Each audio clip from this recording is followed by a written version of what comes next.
In today's video, I'm going to teach you how to set up your initial Xero fixed asset settings. Whether you're new to Xero or just looking to refine your fixed assets management process, this tutorial will guide you through the essential steps. By the end, you'll have a solid understanding of how to configure these settings to match your specific accounting needs. First things first, open up Xero and navigate to the top bar where you'll see several options. Click on Accounting. This is your gateway to the various financial management features that Xero offers. As soon as you click, a drop-down menu will appear, filled with a range of options to explore. What you'll want to do here is select Fixed Assets.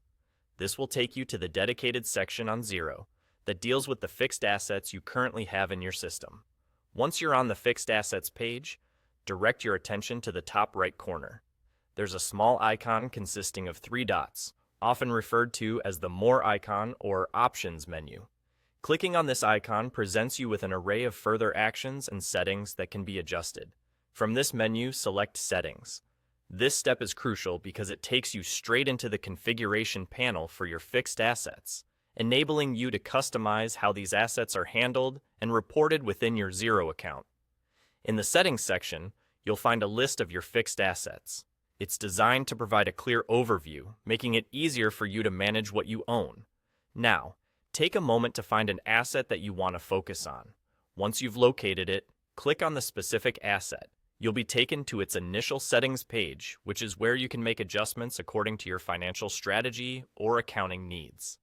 Editing these settings is a straightforward process. You might want to consider the depreciation methods, acquisition costs, or other key metrics that are essential for your records. Adjusting these factors ensures that your fixed assets are accurately represented in your balance sheets and financial reports. That's really all there is to it. By following these steps, you've now set up your initial Xero fixed asset settings, tailoring them to your specific requirements.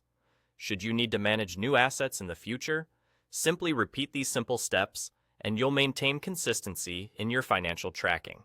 Remember, managing your fixed assets effectively can provide a clearer picture of your business's value and streamline financial reporting. Thank you for watching, and I hope this tutorial has been helpful. Keep exploring Xero to get the most out of its capabilities.